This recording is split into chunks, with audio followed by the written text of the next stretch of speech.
Hi friends, welcome to tales of Gauri. So எல்லார் வீட்லேயும் கிருஷ்ண ஜெயந்தி நல்லா செலிப்ரேட் பண்ணியிருப்பீங்கன்னு நம்புகிறேன்.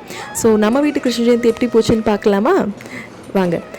ஸோ ஃபஸ்ட்டு பார்த்திங்கன்னா, நம்ம குட்டி கிருஷ்ணருக்கு வந்து நம்ம முதல்ல அபிஷேகம் செய்கிறதுக்காக ஒரு மனை வச்சு, அதுக்கு மேலே தாம்பாலம் வச்சு, அப்புறம் நம்ம அழகான கிருஷ்ணர் அதில் உட்கார வச்சுட்டு, அப்புறம் துளசி 2 துளசி இலை இருந்துச்சுன்னா அந்த நீரில் அதை போட்டுட்டு நீங்கள் ஃபஸ்ட்டு நீர் வச்சு, சுத்தமான நீர் வச்சு அபிஷேகம் பண்ணிவிட்டு, அப்புறம் பார்த்திங்கன்னா நீங்கள் ஊதுபத்தி, கற்பூர ஆராத்திலாம் காமிச்சிட்டு, அதுக்கப்புறமா நமக்கு வேணும்னா பால், தயிர், வெண்ணெய் அப்படின்னு எவ்வளோ இஷ்டப்படுறீங்களோ அவ்வளோ அபிஷேகம் நமக்கு செய்யலாம். பட் நீர்வே போதுமானது.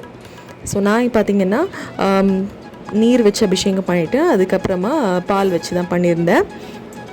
ஸோ ஃபஸ்ட்டு இந்த ப்ரொசீஜர் நம்ம முடிச்சுட்டு அதுக்கப்புறம் தான் நம்ம வந்து கிருஷ்ணரை போய் நம்ம சாமி கும்பிட்றோம்ல அந்த இடத்துல போய் உட்கார வைக்கணும். ஸோ பார்த்திங்கன்னா, நான் உங்களுக்கு போன வீடியோலேயே சொல்லியிருந்தேன், நான் வந்து திங்கட்கிழமை சாயந்தரம் தான் வீட்டுக்கு வந்திருந்தோம் இளஞ்சி போயிட்டு. அதனால நான் முதல்ல ப்ரீப்ளான் பண்ணி சண்டேவே வந்து வீடெல்லாம் மாப் பண்ணிவிட்டு, அதுக்கப்புறம் விளக்கு, பூஜை பாத்திரம் எல்லாமே க்ளீன் பண்ணி வச்சு பொட்டெல்லாம் வச்சுட்டு அப்படி தான் எல்லா டெக்கரேஷன்ஸும் ரெடியாக வச்சுட்டு அப்புறம் தான் போயிருந்தேன்.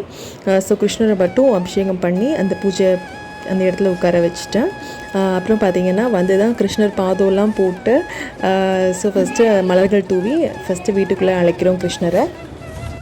எப்போதெல்லாம் உலகத்தில் அதர்மம் தலை தூக்குகிறதோ அப்போதெல்லாம் பகவான் அவதரிக்கிறார் அப்படின்னு நமக்கு சொல்லியிருக்காங்க. ஸோ அது மாதிரியே அதர்மத்தை அழிக்கிறதுக்காக பகவான் பூலோகத்தில் பிறந்த தினம்தான் வந்து கிருஷ்ண ஜெயந்தி. ஆவணி மாதத்தில் வர தேய்பிறை அஷ்டமி அன்று ரோகிணி நட்சத்திரத்தில் தான் வந்து வசுதேவர் தேவகிக்கு வந்து மகனாக ஸ்ரீ கிருஷ்ண பரமாத்மா வந்து அவதரிக்கிறாரு. ஸோ பிறக்கும் போதே நம்மளோட கிருஷ்ணர் வந்து சங்கு, சக்கரம், தாமரை, கதா இதம் ஏந்திய கைகளோடு தான் வந்து அவர் காட்சியளித்தார். அப்புறம் அவர்களோட பெற்றோர்களுக்கு வேண்டுகோள் இணங்க தான் அவங்க வந்து சாதாரண குழந்தை வடிவத்துக்கு மாறினார். ஸோ பார்த்திங்கன்னா 3 வயது முதல் கோகுலத்தில் வந்து வளர்ந்தார். அப்புறம் 6 வயது வரைக்கும் வந்து பிருந்தாவனத்திலையும், 7 வயதில் வந்து கோபியர் கூட்டத்திலும், 8 to 10 வயது முதல் வந்து மதுராவில் வந்து கிருஷ்ணர் வந்து தன்னோட இளம் வயதை வந்து கழித்தார். தன்னை வதம் செய்கிறதுக்காக தான் கண்ணர் பிறந்திருக்காரு அப்படின்னு கம்சன் நினச்சாரு. ஸோ அதனாலே அவர் அழிக்கிறதுக்காக நிறைய முயற்சிகள்லாம் செஞ்சாங்க. ஆனால் வந்து கிருஷ்ணர் வந்து கம்சனை வந்து வதம் பண்ணிட்டாரு. ஸோ பார்த்திங்கன்னா, இங்கே கிருஷ்ணருக்கு வந்து நான் வெண்ணெய் வந்து வாயில் கொஞ்சம் ஊட்டி விட்டோம் கிருஷ்ணருக்கு.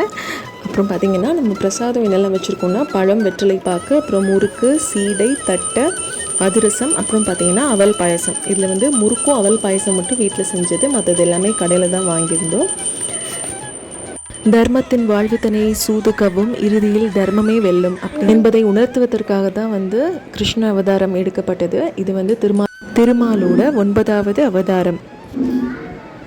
ஹரே ராம ராம ராம ஹரே ஹரே, ஹரே கிருஷ்ண கிருஷ்ண கிருஷ்ண ஹரே ஹரே அப்படிங்கிற மந்திரத்தை வந்து 108 தடவை சொல்லிவிட்டு, அதுக்கப்புறம் பகவத்கீதையில் எனக்கு 3 அத்தியாயங்கள் தெரியும். ஸோ அதனால் பகவத்கீதையும் பாராயணம் பண்ணிவிட்டு, அப்புறம் பார்த்திங்கன்னா கிருஷ்ணருக்கு வந்து பால், வெண்ணெய், தயிர் இதெல்லாம் படைச்சி பூஜை வந்து நல்லபடியாக நிறைவு பண்ணியாச்சு.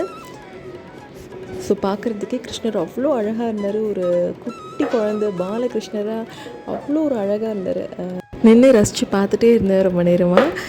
ஸோ வந்து பூஜை பண்ணிடலாம்ல அப்படிங்கிற ஒரு கன்ஃபியூஷன்லேயே தான் இருந்தேன். ஸோ வந்து வரதுக்கு லேட்டாக இருக்கக்கூடாது அப்படின்னு சொல்லிட்டு, பட் நல்லபடியாக பூஜை வந்து நிறைவு பண்ணியாச்சு. அப்புறம் இதுதான் நம்ம வீட்டு குட்டி கிருஷ்ணர். ஸோ அழகாக ரெடி ஆகிட்டு வந்தார் அவர். உங்களுக்கு அப்புறம் பார்த்திங்கன்னா நாங்கள் எல்லாருமே ஃபோட்டோஸ் எடுத்துக்கிட்டோம். இது பார்த்திங்கன்னா போன வருஷம் கிருஷ்ண ஜெயந்தி அப்போ எடுத்த ஃபோட்டோஸ். அதுக்கப்புறம் இது வந்து 2022 அப்போ எடுத்தது. இது வந்து 2021 அப்போ எடுத்தது. பாய்.